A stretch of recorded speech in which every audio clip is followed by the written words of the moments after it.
अस्सलाम वालेकुम। मेरा नाम है दानिश मकसूद और आप देख रहे हैं मेरा YouTube channel Dawn news editorials. आज है 10 मई 2020 और जैसे कि आज संडे का दिन है तो आपको पता है कि आज एडिटोरियल की जगह मैं आपसे जो इकोनॉमिस्ट की वर्ल्ड न्यूज़ है वो शेयर करता हूँ। तो आज जो लेटेस्ट हमारे पास इकोनॉमिस्ट है 9 मई का, उसकी मैं आपसे वर्ल्ड न्यूज़ शेयर कर रहा हूँ। ठीक है, और अगर आपने अब तक मेरा यूट्यूब का चैनल सब्सक्राइब नहीं किया तो youtube.com/डॉन न्यूज़ एडिटोरियल्स एक लफ्ज़ है सारा, ये आप सब्सक्राइब कर सकते हैं। ठीक है, रोज़ एडिटोरियल के लिए और संडे को इकोनॉमिस्ट की वर्ल्ड न्यूज़ के लिए। अच्छा, अब इसको हम स्टार्ट करते हैं। पहली न्यूज़ जो है वो हमारे पास इसमें अमेरिका के हवाले से है। इसको थोड़ा मैं बड़ा कर दूँ। अच्छा, इसमें दो चीज़ें उन्होंने बयान की हुई हैं। एक तो डोनाल्ड ट्रंप के हवाले से न्यूज़ है, दूसरी हमारे पास जो मिशिगन के गवर्नर हैं तो उनके हवाले से। तो पहले हम ये ट्रंप वाला देख लेते हैं। अच्छा, अभी कह रहे हैं रिवर्सिंग कोर्स। रिवर्सिंग कोर्स क्या होता है कि आप कोई एक आपका स्टांस हो और उसको आप चेंज कर लो बाद में। ठीक है, आपने पहले कुछ कहा और बाद में आपको वो अपना स्टांस चेंज करना पड़े, और वो स्टांस किस बारे में था वो हम देख लेते हैं पहले और बाद में डिटेल में बात करते हैं। कोरोना वायरस टास्क फोर्स, इसके बारे में इनका स्टांस था। तो इन्होंने कहा था कि भाई इसको कंटिन्यू जारी नहीं रखना चाहिए कोरोना वायरस टास्क फोर्स को। तो इसको पहले हम देख लेते हैं ये है क्या चीज़ कोरोना वायरस टास्क फोर्स। जब इनका ये पहला इसमें एक बंदे में इनकी तशखीस हुई थी ना, तकरीबन मेरे ख्याल में इनकी हुई थी इसमें जनवरी में 20 जनवरी के करीब कोई पहला इनका केस आया था यूएसए में। तो उसके बाद 29 जनवरी को इन्होंने कोरोना वायरस टास्क फोर्स बना दी थी। इट वाज एस्टैब्लिश्ड ऑन 29 जनवरी 2020। और उसके बाद जो है तो ये इसका काम क्या है, इसका काम है monitor, prevent, contain and mitigate the spread of corona virus disease. तो इस टास्क फोर्स का ये काम है। तो पहले तो इसने कहा था ट्रंप ने कि भाई ये इसको हम ख़त्म कर देते हैं, लेकिन अब उसने क्या किया, रिवर्सिंग कोर्स, यानी कि अपना डिसीजन उसने बदला है। और अब वो क्या कह रहा है, डोनाल्ड ट्रंप सेड, इसने कहा that America's corona virus task force would continue, यानी कि वो अपना काम जारी रखेगी, but also focus on rebooting the economy. बल्कि अपना वो जो है ध्यान, सारा फोकस जो है वो क्या किस पे रखेगी, रीबूटिंग द इकॉनमी। अब रीबूट आपने काफ़ी सुना होगा, कंप्यूटर में आप रीबूट होता है, मोबाइल में रीबूट होता है, जिसको हम रीस्टार्ट करना भी कह सकते हैं। लेकिन यहाँ पे जिन मानों में इस्तेमाल हुआ है वो क्या है, रिवाइव करना इकॉनमी को, बहाल करना इकॉनमी। तो उसने कहा ठीक है, वो कोरोना वायरस टास्क फोर्स भी अपना काम जारी रखेगी, लेकिन साथ ही जो है वो हमारा ध्यान रहेगा रिबूटिंग द इकॉनमी, यानी इसको बहाल करने को भी, अपनी मैशत को। अच्छा, अब साथ क्या बता रहे हैं, more states began easing their lockdowns. और इनका और ज़्यादा स्टेट्स ने भी क्या कर दिया, स्टार्ट कर दिया इनका ईजिंग देयर लॉकडाउन्स, यानी कि नरमी लाना शुरू कर दिया लॉकडाउन्स में। और साथ एग्जांपल दे रहे हैं किस किस ने नरमी लेके आए हैं, कौन सी स्टेट्स। तो इसमें कह रहे हैं Florida allowed shops to trade if they limit customers. उनका फ्लोरिडा ने इजाज़त दे दी शॉप्स को कि वो अपना बिजनेस करें, और साथ कंडीशन क्या लगाई, इफ़ दे लिमिट कस्टमर्स, अगर वो मतलब लिमिट लगाएं कस्टमर्स को कि कितना आना है ज़्यादा, क्योंकि ज़ाहिर है सोशल डिस्टेंसिंग रखनी है। तो उन्होंने कहा कि अगर वो ऐसी कंडीशन पूरी करते हैं तो फ्लोरिडा वाले भी है बिज़नेस कर सकते हैं। लेकिन साथ उन्होंने साथ एक्सेप्शन क्या लगाई कि कौन नहीं कर सकता, except in the heavily populated corridor between Miami and Palm Beach. लेकिन उन्होंने कहा जहाँ पे क्योंकि पॉपुलेशन बहुत है, हैविली पॉपुलेटेड है कॉरिडोर, कहाँ किस दरमियान, मियामी एंड पाम बीच, तो वहाँ पे इजाज़त नहीं होगी। लेकिन उन्होंने कहा फ्लोरिडा में इजाज़त मिल गई है, अगर वो फॉलो करें इस लिमिट कस्टमर्स के, वो कम तादाद में कस्टमर्स आएँ तो वहाँ पे इजाज़त मिल गई है। अच्छा, ये यूएसए के हवाले से न्यूज़ थी। दूसरी चीज़ हमारे पास ये थी, मिशिगन में जो इनके थी डेमोक्रेटिक गवर्नर हैं खातून, ठीक है, उन्होंने ये रिक्वेस्ट की थी कि इसको लॉकडाउन को जो है ना वो आगे इसको आगे इंक्रीज़ किया जाए, एक्सटेंड किया जाए। तो जिसके जवाब में यहाँ पे थे रिपब्लिकन लेजिस्लेचर, उन्होंने इसकी ये रिक्वेस्ट को रिफ्यूज़ कर दिया था, इनकार कर दिया था। और काफ़ी इनकी लीगल टसल वहाँ पे चली, क्योंकि वहाँ पे इन्होंने रिपब्लिकन्स के ने कहना शुरू कर दिया कि भाई ये जो मिशिगन की है डेमोक्रेटिक गवर्नर, ये इसको पॉलिटिकली इस्तेमाल कर रही है लॉकडाउन को, ये जान के ये लॉकडाउन करना चाह रही है कि ताकि कोई बिज़नेस एक्टिविटी वगैरह ना हो। और जैसे कि आपको पता है कि ये इलेक्शन ईयर भी चल रहा है यूएसए में, तो रिपब्लिकन वाले सारे उस जगह उस तरफ ले गए इस बात को कि भाई वो इसलिए लॉकडाउन कर रहे हैं ताकि इसको फ़र्क पड़े ट्रंप को। तो इसके हवाले से इन्होंने बताया। लेकिन अच्छा, अब जिस तरह इस खातून गवर्नर ने कहा कि जी इसको एक्सटेंड करो लॉकडाउन को, तो इन्होंने इसको इनकार कर दिया रिपब्लिकन लेजिस्लेचर ने, और इस रिक्वेस्ट को इनकार कर दिया कि उनकी जानिब से ये डेमोक्रेटिक गवर्नर ही थी जो extend her stay at home order, क्योंकि उसने ये ऑर्डर जारी किया था कि भाई इस घर पे लोग रहें और लॉकडाउन को एक्सटेंड किया जा रहा है। लेकिन शी एक्सटेंडेड इट एनीवे, लेकिन उसने फिर भी कर दिया। वो रिपब्लिकन वालों ने कहा कि जी हम आपको उसमें लीगली हम आपको इसको सू करेंगे इस बात में कि आप किस तरह अपनी अथॉरिटी से तजावज़ करके आप अपने आप तौर पे जो है इसको एक्सटेंड कर सकते हो, लेकिन फिर भी इसने कर दिया, शी एक्सटेंडेड इट एनीवे। ठीक है, ये सारा आप इसकी हिस्ट्री वगैरह भी सारा पढ़ सकते हैं, वहाँ पे जाके आप लिखिएगा मिशिगन गवर्नर और सारा जो भी इनका टसल चल रही है रिपब्लिकन लेजिस्लेचर उनके साथ, तो ये आपको सही डिटेल वहाँ से मिल जाएगी। अच्छा, दूसरी न्यूज़ हमारी है अमेरिकन सुप्रीम कोर्ट के मुतालिक कि उन्होंने कहा, उसने क्या किया, पहली मरतबा काम की है रिमोटली। रिमोटली क्या होता है, from a distance without physical contact, क्योंकि ज़ाहिर है वो इतने ज़्यादा रश हो जाते हैं तो वो फिजिकली तो वो नहीं प्रोसीडिंग्स कंडक्ट कर सकते थे अमेरिका की सुप्रीम कोर्ट, तो उसने पहली मरतबा रिमोटली वो किया है, कंडक्ट किए हैं प्रोसीडिंग्स। और हेयरिंग आर्गूमेंट्स किस तरह किए हैं वहाँ पे, they are teleconferences. Teleconferences हमारे पास क्या होती है, a conference with participants in different locations linked by telecommunication devices. Teleconferences इसके थ्रू इन्होंने किया है।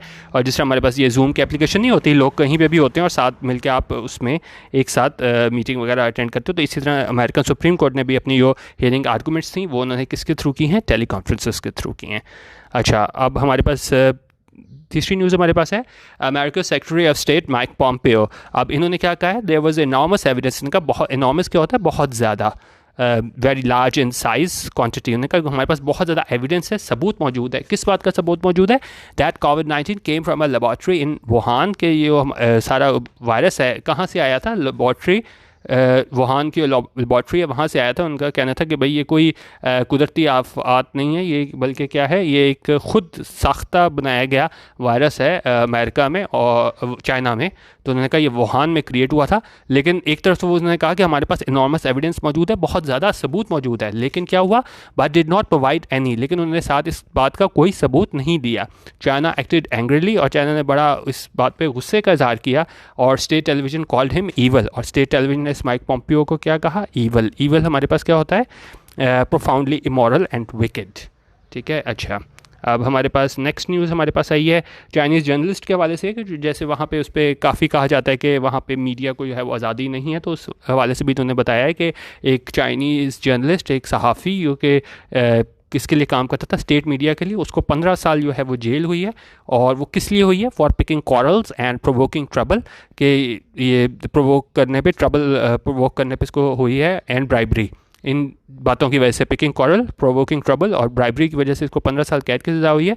और वहाँ पे टर्म जो है पिकिंग कॉरल, वो गवर्नमेंट में किस लिए इस्तेमाल की जाती है, टू डिस्क्राइब पॉलिटिकल डिसेंट, कि अगर कोई बंदा जो है वो सियासी तौर पे किसी दूसरे से क्या डिसएग्री करे तो उसको कहा जाता है पिकिंग कॉरल्स। तो उन्होंने कहा वहाँ सहाफ़ी को सज़ा हुई 15 साल कैद की, और किस वजह से, मेन रीज़न क्या था, पिकिंग कॉरल्स, और किस वजह से, कि उसने इख्तलाफ किया था चाइना की हुकूमती पॉलिसियों को। ठीक है, अच्छा, अब एक और न्यूज़ जो पिछले हफ्ते भी मैंने आपसे शेयर की थी, अब किम जोंग उन जो है नॉर्थ कोरिया के डिक्टेटर, अब वो काफ़ी देर जो है वो सामने मीडिया पे नहीं आए थे, तो ये बातें की जाने लगी थी कि एक तो उनकी सेहत से मुतल्लिक लोगों को क्या से रही होनी शुरू हो गई थी, और कुछ लोगों ने ये भी कहना शुरू कर दिया था कि भाई इनकी डेथ हो गई हुई है। लेकिन क्या हुआ था कि ये सामने आए थे, resurfaced without explanation after 3 week absence. इनका 3 हफ्ते हमें वो नज़र नहीं आए थे, लेकिन बाद में वो हमें नज़र आए। और क्या हुआ, स्टेट मीडिया ने पब्लिश की images of him touring a fertiliser factory, कि वो एक दौरा कर रहा है फर्टिलाइज़र फैक्ट्री का, तो वहाँ पे उन्होंने इसकी तस्वीरें जारी की। तो जो कहा जा रहा था कि भाई शायद इसकी डेथ ना हो गई हो, तो इस बात को, इस असर को ज़ाहिल करने के लिए इसकी मीडिया पे इसको लाया गया, नॉर्थ कोरिया के डिक्टेटर को। अच्छा, अब अगली हमारे पास न्यूज़ कौन सी है, अच्छा, ये तो इतनी इंपॉर्टेंट नहीं है, इसको हम देख लेते हैं, आगे हम देख लेते हैं, ये चीज़ देख लेते हैं। अच्छा, अब ये है कज़ाकिस्तान से मुतल्लिक है। अब आप इस तरह क्या करें, देखें, अगर आपको हिस्ट्री का ना भी पता हो ना, तो आप जो न्यूज़ है उसी से रिलेटेड देख लिया करें, पीछे क्या चीज़ है, आपकी सारी चीज़ें कंप्लीट हो जाती हैं। जैसे मैं अपना भी ये बात करूँ तो मुझे इतना आइडिया नहीं था इसका, कज़ाकिस्तान का, तो पहले इसको सर्च किया मैंने, दरीगा नज़रबाएवा ये कौन है, फिर इसके बाद इसका जो बाप था, प्रेसिडेंट रहा कज़ाकिस्तान का, नूर सुल्तान नज़रबाएव। तो आपको काफ़ी सारी आपकी हिस्ट्री आपकी क्लियर हो जाती है, आपका ये चीज़ भी क्लियर हो जाती है, और आप पीछे आपकी सारी वो बेस भी बन जाती है। तो अब इसमें मैं बताऊं तो थोड़ा इसकी मैं आपको हिस्ट्री दूं नूर सुल्तान नज़रबाएव की। ये तकरीबन 1990s में जो है प्रेसिडेंट बना था कज़ाकिस्तान का, और तकरीबन 2019 में जो है इसने वहाँ से सदारत छोड़ी है। तो तकरीबन 30 साल इसने वहाँ पे हुकूमत की है। और उसके बाद क्या है, उसके बाद ये जो है दारिगा नज़रबाएवा, ये इसकी बेटी है, ठीक है। और इसमें क्या है, इसमें हुआ ये था कि जब 2019 तक इसके बाप प्रेसिडेंट रहा, उसके बाद क्या किया, इसको बना दिया गया सेनेट का हेड कज़ाकिस्तान में। अब ये डेवलपमेंट इस लिहाज से भी अहम थी क्योंकि जो कज़ाकिस्तान का आइन है उसमें ये कहा गया है कि अगर कोई भी प्रेसिडेंट हमारा मर जाए या वो उसको छोड़नी पड़ जाए सदारत, तो जो भी हमारे पास सेनेट का हेड होता है ना, वो प्रेसिडेंट बन जाता है। तो फिर जब ये ख़ातून बनी दरीगा नज़रबाईवा, उसकी हेड ऑफ कज़ाकिस्तान सेनेट, तो ये कहा जाने लगा कि भाई अब बाप के बाद जो है वो ये बनेगी इसकी क्या सदर बनेगी कज़ाकिस्तान की, क्योंकि ये आगे देखें बता रहा है 10 as the first in line to presidency, क्योंकि ये बन जाता है हेड ऑफ इसका सेनेट का, तो वही क्या बनता है आगे, प्रेसिडेंट बनता है। तो ये इन्होंने एक चीज़ बताई है कि इसको वहाँ से रिमूव कर दिया गया। ठीक है, तो ये काफ़ी बड़ी डेवलपमेंट थी कज़ाकिस्तान की, क्योंकि एक बाप ने 30 साल तक हुकूमत की हो, तो उसके बाद काफ़ी चांस ये कहा जा रहा था कि थोड़ी देर के लिए दूसरा वो आया है प्रेसिडेंट, और फिर बाद में इसी ख़ानदान की जो है, क्योंकि बड़ा इन्फ्लुएंशियल ख़ानदान है, तो इसी की हुकूमत हो जाएगी। लेकिन चूँकि इसको रिमूव कर दिया गया तो काफ़ी ज़्यादा वहाँ पे पॉलिटिकली इसके कॉन्सिक्वेंसेस होंगे। अच्छा, अब एक तो चीज़ इन्होंने ये बता दी कि 2019 में इसका बाप जो है इसने रिज़ाइन किया था, और लेकिन क्या कि है अभी भी वो सियासत में है, but remains head of a powerful committee in charge of national security. अच्छा, अब उसमें इतराज़ात अब क्या आ रहे हैं, the personal lives and financial affairs of Miss Nazarbayeva and her sons have been the subject of legal proceedings in London in recent months. अब उसको इस वजह से भी हटाया गया है वहाँ पे सेनेट के जो हेड जो कर रही थी वहाँ कज़ाकिस्तान में ये नज़रबाईवा, कि इस पे और इसके जो बेटों पे है ना वो काफ़ी लीगल प्रोसीडिंग्स चल रही हैं लंदन में। तो इस हवाले से भी वो सारा इनका जो सियासी आप कहें इनका मंजरनामा था, उसमें सारी ये तब्दीलियाँ आईं। नज़रबाईवा को रिमूव किया गया और इसकी जो इसके ख़िलाफ़ और इसकी फैमिली के ख़िलाफ़ जो है ना वो लीगल प्रोसीडिंग्स चल रही हैं इंग्लैंड में। अच्छा, अब अगली न्यूज़ हमारी इसराइल से मुतल्लिक है। इसराइल में क्या हुआ है, Israel supreme court refuse to block a power sharing deal between Benjamin Netanyahu the prime minister and Benny Gantz his old rival. जो इसराइल के सुप्रीम कोर्ट थे उन्होंने रिफ्यूज़ कर दिया, इनकार कर दिया, क्या ब्लॉक करने से, रोकने से, किस चीज़ को, अ पावर शेयरिंग डील। और ये पावर शेयरिंग डील किसके दरमियान थी, Benjamin Netanyahu the prime minister के दरमियान और Benny Gantz his old rival, इसके जो पुराना हरीफ था उसके दरमियान थी। और उसने साथ ही क्या कौन सी पिटिशंस जो हैं वो रद्द कर दी। It also rejected petitions that aimed to disqualify mister Netanyahu, और वो पिटिशंस भी रद्द कर दी जिनका मकसद था कि इसको डिस्क्वालीफाई किया जाए मिस्टर नेतन्याहू को, क्योंकि बिकॉज ही फेसेस प्रोसिक्यूशन और करप्शन चार्जेस, क्योंकि से जो है वो करप्शन चार्जेस का सामना था। The rulings pave the way for a new government to be sworn in, और उनका भी रूलिंग्स आ गई हैं कि वहाँ पे उन्होंने इसको रिजेक्ट कर दिया पिटिशंस, तो अब इसने रास्ता बना दिया, पेव द वे कर दिया, किस चीज़ के लिए, फॉर द न्यू गवर्नमेंट, कि नई गवर्नमेंट जो नई हुकूमत है टू बी स्वर्न इन, कि वो हल्फ ले सके। अच्छा, आगे हम देखते हैं। ये कह रहे हैं इराक से मुतल्लिक हमारी न्यूज़ है। Iraq parliament approved a new prime minister, उन्होंने कहा इराक़ के पार्लियामेंट ने मंजूरी दे दी है नए प्राइम मिनिस्टर की, nearly 6 months after the previous one resigned amid big protest. और कब ये मंजूरी दी है, 6 महीने बाद, जब पिछला जो था इनका वज़ीर आज़म उसने इस्तीफ़ा दे दिया था एमिड बिग प्रोटेस्ट, यानी कि बहुत बड़े जो एहतजाज है उसकी वजह से उसे इस्तीफ़ा दे दिया था। तो उसके बाद 6 महीने बाद जो है इन्होंने अपने नए प्राइम मिनिस्टर की मंजूरी दे दी है इराक़ के पार्लियामेंट ने। और वो कौन है जो अब इनका प्राइम मिनिस्टर होगा, मुस्तफ़ा अल ख़ादिमी। और ये कौन है, अ फॉर्मर इंटेलिजेंस चीफ है, was acceptable to both America and Iran, और वो काबिल कबूल था किसके लिए, अमेरिका के लिए भी और ईरान के लिए भी। But he faces big challenges at home, लेकिन उसे अपने मुल्क में यानी कि आप कह लें इराक़ में क्या है, बहुत ज़्यादा चैलेंजेस का सामना है। क्यों सामना है, where the corona virus is frozen the economy, यहाँ पे कोरोना वायरस ने जो है बिल्कुल फ्रोजन द इकॉनमी कर दिया, बिल्कुल मुंजमद कर दिया, इकॉनमी बिल्कुल तबाह हो गई है वहाँ पे इकॉनमी। और क्या हुआ है, and oil and gas revenues have plummeted, और ऑयल और गैस रेवेन्यूज़ भी हैं वो बिल्कुल क्या हो गए, कम हो गए हैं। ठीक है, और इसको हम देख लेते हैं, 1 मिनट में नेट को इसको बंद कर दूँ, 1 मिनट। अच्छा, इसको हम आ गए थे यहाँ पे, अच्छा, but he faces big challenges at home where the coronavirus has frozen the economy and oil and gas revenues have plummeted। उन्होंने कहा जो ऑयल और गैस रेवेन्यूज़ हैं वो क्या है, वो बहुत कम हो गए हैं। और इससे पहले क्या हुआ था, earlier Islamic state carried out several attacks in Iraq killing at least 18 people. और इससे पहले इस्लामिक स्टेट थी, उसने क्या किया, अटैक्स किए थे इराक में, और जिसकी वजह से क्या हुआ था, 18 लोगों की जान चली गई थी। अच्छा, अगली न्यूज़ हमारी लेबनान से मुतल्लिक है।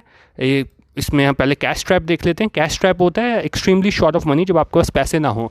तो उन्होंने कहा the government in cash trap Lebanon, कैसी गवर्नमेंट है लेबनान में, कैश ट्रैप है जिसके पास पैसे नहीं है। और उसने क्या किया है, अडॉप्ट किया है क्या चीज़, एन इकनॉमिक रिफॉर्म प्लान, एक उस अडॉप्ट किया है एक इकनॉमिक रिफॉर्म प्लान, मौशी इस्लाहात का प्लान मंजूर किया है। And requested assistance from IMF, और मदद मांगी है किसके साथ, असिस्टेंस क्या होता है, मदद किससे मांगी है, IMF से मांगी है, इंटरनेशनल मॉनेटरी फंड से। और ये कब मांगी है, दिस केम आफ्टर प्रोटेस्टर्स, उन्होंने कहा ये तब मांगी है जब ये प्रोटेस्टर्स थे एहतजाज करने वाले, डिफाइंग अ कोरोना वायरस लॉकडाउन, उन्होंने इसको डिफाइन किया। डिफाइन क्या होता है, डिसोबे करना, कि ना मानना। उन्होंने कोरोना वायरस लॉकडाउन को नहीं माना, टुक टू द स्ट्रीट्स, और वो कहाँ पे आ गए, स्ट्रीट्स में आ गए। To vent their anger, vent होता है अपना गुस्सा दिखाना, रिलीज़ करना, और एक्सप्रेशन ऑफ स्ट्रॉन्ग इमोशन। गुस्सा दिखाने के लिए उन्होंने उसका भी परवाह नहीं की, कोरोना वायरस लॉकडाउन की, और वो स्ट्रीट्स में आ गए, गलियों में आ गए, ताकि वो दिखा सकें अपना गुस्सा ओवर अ डिटेरियोरेटिंग इकॉनमी। और किस चीज़ पे गुस्सा दिखा सकें, ये ख़राब होती हालत है किसकी, इकॉनमी की, मईशत की, एंड पुअर गवर्नेंस, और ये जिस तरह ये निज़ाम चलाया जा रहा है उसके हवाले से ये जो एहतजाज करने लोग बाहर आ गए। तो इसके बाद क्या करना पड़ा, जो गवर्नमेंट थी जिसके पास पैसे नहीं थे लेबनान की, उसको रिक्वेस्ट करनी पड़ी असिस्टेंस के लिए, मदद के लिए, किससे, IMF से। अच्छा, अब एक और न्यूज़ हमारे पास जिम्बाब्वे से मुतालिक है। अब इसमें क्या हुआ है, a leaked letter from Zimbabwe to the IMF warned that the, ठीक है, जिम्बाब्वे ने लेटर लिखा था IMF को, और उसमें वार्न, उसमें किस चीज़ से ख़बरदार किया गया है, उसमें ख़बरदार किया गया है इससे कि जो कंट्री है Zimbabwe is heading towards economic collapse, कि बिल्कुल माशी तबाही की तरफ जा रहा है, and that it needs assistance, और इसे किस चीज़ की मदद की ज़रूरत है, इंक्लूडिंग इट्स एग्जिस्टिंग डेट्स, ताकि इसके अभी जितने भी कर्जे हैं वो दिए जा सकें, टू अनलॉक न्यू फंडिंग, ताकि नई जो है फंडिंग है उसको जारी हो सके। और इस लेटर ने क्या कहा, जो IMF को लिखा गया है, लेटर से Zimbabwe's economy could shrink by 15 to 20% this year. उन्होंने कहा जो जिम्बाब्वे की इकॉनमी है वो क्या सुकड़ सकती है, कम हो सकती है, कितनी, बाय 15 to 20% दिस ईयर, यानी 15 से 20% तक कम हो सकती है। अच्छा, अब इसमें उन्होंने क्या कहा है, अगली न्यूज़ हमारे पास जर्मनी से मुतल्लिक है। उसमें ये कहा है कि ये डिसीजन है कि जिसके मुमकिन तौर पे बहुत बड़े असरात होंगे किस चीज़ पे, जिसके काफ़ी ह्यूज इम्प्लिकेशंस होंगी। उसमें क्या हुआ है, जर्मनी का जो कॉन्स्टिट्यूशनल कोर्ट है उसने डिक्लेयर किया था कि यूरोपियन सेंट्रल बैंक है उसने गलत तौर पे एक्ट किया है। क्या उन्होंने एक्ट किया है जिसको उन्होंने गलत करार दिया है, in buying government bonds under a quantitative easing program, कि उन्होंने गलत किया है ये ख़रीद कर कौन से गवर्नमेंट बॉन्ड्स, और किस प्रोग्राम के तहत, क्वांटिटेटिव ईजिंग प्रोग्राम के तहत। Many legal experts fear that because the ECB is supposed to answer only to EU institutions, not to member governments, a constitutional crisis is being created। उन्होंने कहा ये बहुत ज़्यादा हमारे पास लीगल एक्सपर्ट्स हैं, ये लॉ को जानने वाले लोग हैं, उन इस बात पे मतलब उनको खदशा है कि ECB जो है वो क्या है, सिर्फ EU इंस्टीट्यूशंस को जवाब दे सकता है, लेकिन वो मेंबर गवर्नमेंट्स को जवाब नहीं देता। तो ये इन्होंने इसको कहा है, जो इसको डिक्लेयर किया है जर्मनी के कॉन्स्टिट्यूशनल कोर्ट ने कि जी इनका जो डिसीजन था यूरोपियन सेंट्रल बैंक का वो गलत है। तो उन्होंने क्या कहा, इससे क्या किस चीज़ का ख़तरा पैदा हो गया, constitutional crisis is being created. तो उन्होंने कहा एक आइनी बहरान जो है ना वो बनाया जा रहा है, इस वजह से जो इसका कोर्ट का फैसला आया है, किसका, जर्मनी कॉन्स्टिट्यूशनल कोर्ट का। अच्छा, अब इटली से मुतालिक हमारे पास अगली न्यूज़ है। इटली जो है तकरीबन 8 महीने बाद ना इन्होंने क्या किया है, partly emerge from 8 weeks of lockdown, कि अब इन्होंने कोई लॉकडाउन में नरमी करना शुरू कर दिया। तकरीबन 8 महीने बाद मुकम्मल तौर पे लॉकडाउन नहीं हटा लिया, पार्टली इमर्ज का मतलब है कि आप कह सकते हैं कि कुछ इन्होंने बेहतरी वहाँ पर कर ली है वापस ज़िंदगी की तरफ आने के लिए। Having been the first country in Europe to impose one, और इटली क्या है, यूरोप में पहला मुल्क था जिसने लॉकडाउन जो है वो नाफिज किया था। तो अब 8 महीने बाद उन्होंने पार्टली वहाँ पे हटाना स्टार्ट कर दिया है। People can now go out to exercise, और अब लोग क्या कर सकते हैं, बाहर जा सकते हैं, क्या करने के लिए, एक्सरसाइज करने के लिए। कैफ़ेज़ में जा सकते हैं, have reopen for take away, और वो किस लिए कैफ़ेज़ खुल गए हैं, आप वहाँ पे बैठ के तो नहीं खा सकते खाना क्योंकि वो सारा सोशल डिस्टेंसिंग वाला मसला है, लेकिन आप वहाँ पे टेक अवे कर सकते हो सर्विस। और and travel to visit close relatives is now permitted, और आप ट्रैवल कर सकते हो क्लोज रिलेटिव को विज़िट करने के लिए, अब उसकी इजाज़त मिल गई है। अच्छा, उसके अलावा अगली न्यूज़ हमारी कनाडा से मुतालिक है। Canada band assault type weapons. Assault type कौन से होते हैं हमारे पास, असॉल्ट टाइप हमारे पास होते हैं refers primarily to semi automatic rifles, pistols and shotguns that are able to accept detachable magazines and possess one or more other features. तो उन्होंने बैन कर दिया असॉल्ट स्टाइल वेपन्स को विद इमीडिएट इफेक्ट, यानी फ़ौरन, और फॉलोइंग, और ये किस इवेंट के बाद की है, फॉलोइंग अ गन मैसेकर इन अप्रैल में गन मैसेकर हुआ था, तो उसके बाद उन्होंने बैन कर दिए हैं असॉल्ट स्टाइल वेपन्स। अच्छा, अब उसमें अगली न्यूज़ हमारी वेनेजुएला से मुतल्लिक है कि वेनेजुएलन फोर्सेस ने यह इंटरसेप्ट किया, कैच किया, क्या इन्होंने किया, 2 boatloads of men allegedly trying to overthrow the country's dictator। 2 boatloads of men यानी कि बिल्कुल भरी हुई आप कह लें boatloads थी, और उसमें क्या किया, allegedly trying to overthrow the country's dictator, और उस पर इल्ज़ाम क्या था कि ये ओवरथ्रो करने के लिए आए हैं किसे, मुल्क के डिक्टेटर को, और इसका नाम है निकोलस माडोरो। और उन्होंने कहा 8 लोग उसमें से मार दिए गए। Mister Maduro accuse America and Colombia plotting the attack, और मिस्टर माडोरो ने इल्ज़ाम लगाया अमेरिका और कोलंबिया पे कि उन्होंने प्लॉट किया, उन्होंने सारी स्कीम बनाई है इस अटैक के पीछे, और उन्होंने इसको हटाना चाहा है। As evidence a captive was paraded, और उन्होंने कहा 8 लोगों को तो मार दिया था, लेकिन सबूत के तौर पे एक बंदा इन्होंने पकड़ लिया था, उसको परेड किया गया, उसको पोस्ट इंटेरोगेशन ऑन टेलीविजन, उसको क्या टीवी पे लाया गया पोस्ट इंटेरोगेशन के सिलसिले में। Meanwhile a security contractor based in Florida claim responsibility for the daring amphibious raid, और लेकिन साथ ही उन्हें क्या किया, ये सिक्योरिटी कॉन्ट्रैक्टर था, कहाँ पे, वो फ्लोरिडा बेस्ड था, उसने जिम्मेदारी कबूल कर ली है इस रेड की। The governments of America and Colombia denied any involvement, और जो गवर्नमेंट्स थी अमेरिका की और कोलंबिया की, उन्होंने इस बात से इनकार किया है कि हमारा कोई हिस्सा है इस सारे किस्से में। अच्छा, अगली न्यूज़ हमारे पास है ब्राज़ील से मुतल्लिक। ब्राज़ील में इन्होंने ना एक वो लगाए थे, आप कह लें police chief of federal police वहाँ पे लगाए थे, तो लेकिन क्या है, उसको जो है सुप्रीम कोर्ट ने ना वो इनकार कर दिया था कि भाई आपने जो जिस बंदे को लगाया है वो ठीक नहीं है। जिस तरह अब ये देखें, mister Souza become police chief after supreme court block the man initially chosen by Jair Bolsonaro the Brazilian president. तो ब्राज़ीलियन प्रेसिडेंट ने जो पुलिस चीफ लगाया था उसको उन्होंने चेंज कर दिया था सुप्रीम कोर्ट ने, और वजह उसकी क्या थी, उसकी वजह ये थी कि वो उसको चार्जेस इल्ज़ामात का सामना है, that he try to influence investigations, कि उसने जो है इन्वेस्टिगेशंस में जो है वो असरअंदाज होने की कोशिश की है into his family which he denies, कि उस पर इल्ज़ाम था कि भाई उसने कि उसकी फैमिली पे जो आज कुछ इल्ज़ामात वगैरह थे, तो उसने उसमें इन्फ्लुएंस करने की कोशिश की है। तो एक वो वजूहत थी, और दूसरी बात थी इसका ये क्लोज़ फ्रेंड था, तो ये जिसको ये पुलिस चीफ लगाया था, तो उसको सुप्रीम कोर्ट ने जो है वो क्या किया, उस पर उन्होंने उसको ब्लॉक कर दिया था कि भाई जिस बंदे को इसने जायर बोल्सोनारो ने सिलेक्ट किया है तो वो पुलिस चीफ नहीं बन सकता, और ये कौन था, who is the friend of president's family, इस वजह से उसको नहीं बना दिया गया। उस पर काफ़ी चार्जेस थे बोल्सोनारो पे, तो वो उन्होंने कहा कि पहले आप अपने चार्जेस जो हैं उसको क्लियर कराएं। अच्छा, अब लास्ट में हमारे पास कोरोना वायरस से मुतालिक न्यूज़ है, ये सारी आप पढ़ लीजिएगा कि कितने केसेस हो गए हैं। अच्छा, अब यहाँ पे क्या कह रहे हैं, पूरे मुल्क के हिसाब से दी हुई हैं, और इसके अलावा कह रहे हैं कि वर्ल्ड वाइड डेथ टोल है फ्रॉम कोविड-19, और ये क्या 2.5 लाख से तजावुज़ कर चुके हैं। और इसके अलावा क्या कह रहे हैं कि जो इन्फेक्शंस हैं वो उसमें इजाफा हुआ है रशिया में, कहाँ पे 10,000 से ज़्यादा लोग जो मुतासर हो रहे हैं रशिया में, और इनका जो प्राइम मिनिस्टर है मिखाइल मुशितिन, पता नहीं क्या लिखा हुआ है, अच्छा, इसका जो प्राइम मिनिस्टर है वो tested positive for the disease, और वो क्या है, उसको भी बीमारी लाहक हो गई है।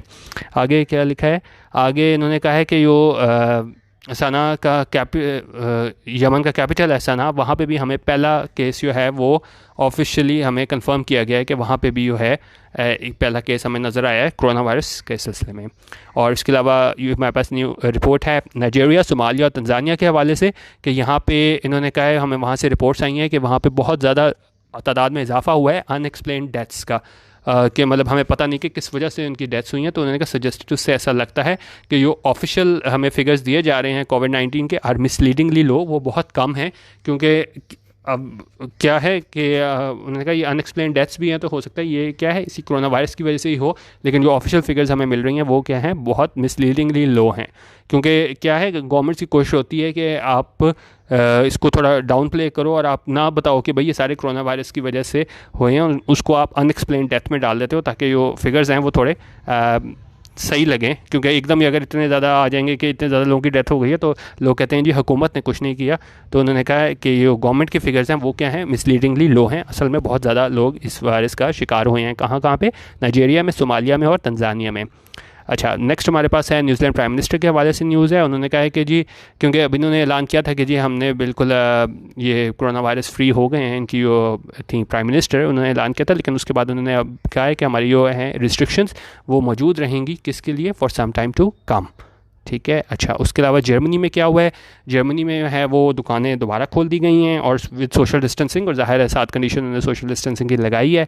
और फुटबॉल मैचेस जो हैं वो भी दोबारा अब खेले जाएंगे इनकी जर्मन लीग में, लेकिन क्या है, विदाउट स्पेक्टेटर्स, यानी बगैर तमाशाइयों के। ठीक है, ये हमारे पास न्यूज़ हो गई आज की। जितना भी हमारे पास 9 मई को हमारे पास इकॉनमिस्ट है, उसकी सारी वर्ल्ड न्यूज़ है। ये मेरा चैनल है youtube.com/news-editorials, इसे सब्सक्राइब कर लीजिएगा। और उससे पिछले हफ्ते की भी मैंने न्यूज़ दी थी इकॉनमिस्ट की, अगर आपने वो देखनी हो तो हर संडे को आप इसकी इकॉनमिस्ट की वर्ल्ड न्यूज़ देख सकते हैं, जहाँ मैं आपसे शेयर करता हूँ। और बाकी जो है, कल से हमारे पास वो एडिटोरियल का सिलसिला दोबारा शुरू हो जाएगा, जो मैं आपसे रोज़ एडिटोरियल करवाता हूँ। वीडियो देखने का बहुत शुक्रिया। अल्लाह हाफिज़ और पाकिस्तान जिंदाबाद।